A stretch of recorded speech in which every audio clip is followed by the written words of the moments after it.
সিউড়িতে জেলা শাসকের দপ্তরে মনোনয়নপত্র জমা দিতে যান বীরভূম লোকসভা কেন্দ্রের তৃণমূল কংগ্রেস প্রার্থী শতাব্দী রায় ও বোলপুর কেন্দ্রের প্রার্থী অসিত মাল। তার আগে সাঁইথিয়া নন্দিকেশ্বরী মন্দিরে ও সিউড়ি রক্ষাকালী মন্দিরে পুজোদান এবং আশীর্বাদ প্রার্থনা করেন। সিউড়িতে শোভাযাত্রা সহ মনোনয়নপত্র জমা দিতে যান তারা। তারপর পাথর চাপড়ি দাতা বাবার মাজারে চাদর চড়ান ও দোয়া প্রার্থনায় অংশ নেন। সাংবাদিকদের বিভিন্ন প্রশ্নের উত্তরও দেন শতাব্দী। তবে কিছু মিডিয়ায় তার সামনে কোথাও কোথাও বাসিন্দারা বিক্ষোভ দেখাচ্ছেন বলে যা দেখানো হচ্ছে সে বিষয়ে তিনি সাংবাদিকদের একাংশের কাজকর্ম ও দায়িত্ব নিয়ে প্রশ্ন তোলেন।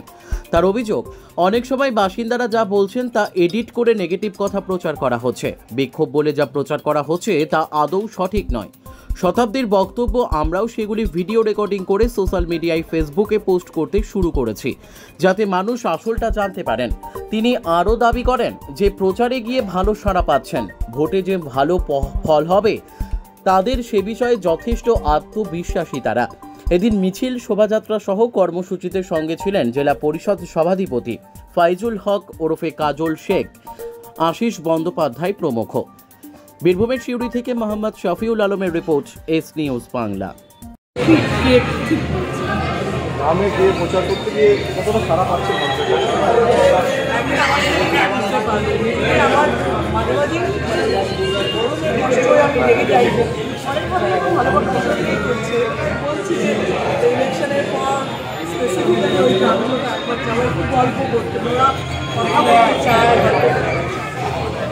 সাংসদ আপনি হয়েছেন, অনেক কাজ তো করেছেন, কতটা আপনি আশাবাদী, কী করা বাকি আছে এখন মনে করছেন?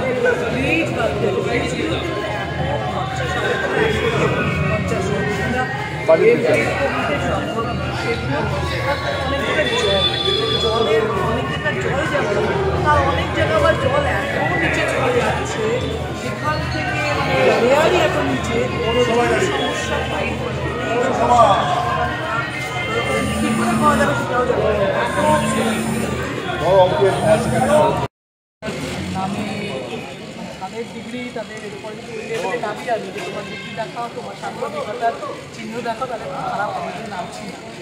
কিন্তু যে মিডিয়া যখন ওই এডিট করে ওইটুকু দেখাচ্ছে, গাড়িতে সেলফি তোলার জন্য হাত তোলার জন্য বলছে বিক্ষোভ, আমি ইকুয়ালি জায়গায় যে লোকটাকে দিয়ে বলাচ্ছ খারাপ বলছে এডিট করে, তার পুরোটা আমি রেকর্ডিং করছি করে দিচ্ছি। কারণ এখন তোমাদের কাছে পেন থাকলে 4000 টাকার মোবাইল দিয়ে যদি সাংবাদিক, আমার কাছেও মোবাইল আছে, আমার কাছেও ফ্যান ফলোয়ার্স আছে, আমারও ফেসবুক প্রচুর আছে, তাই জন্য আমি সেটা করতে আরম্ভ করেছি। কারণ এতদিন দেখলাম চুপ করে থেকে লাভ নেই। আমি যখন নেগেটিভটা দেখাচ্ছ তাহলে এই পুরোটা তাহলে লোক একবার বিশ্বাস করো, বুঝুক এডিটেড কোনটা দেখাচ্ছ আর আসল কোনটা হবে।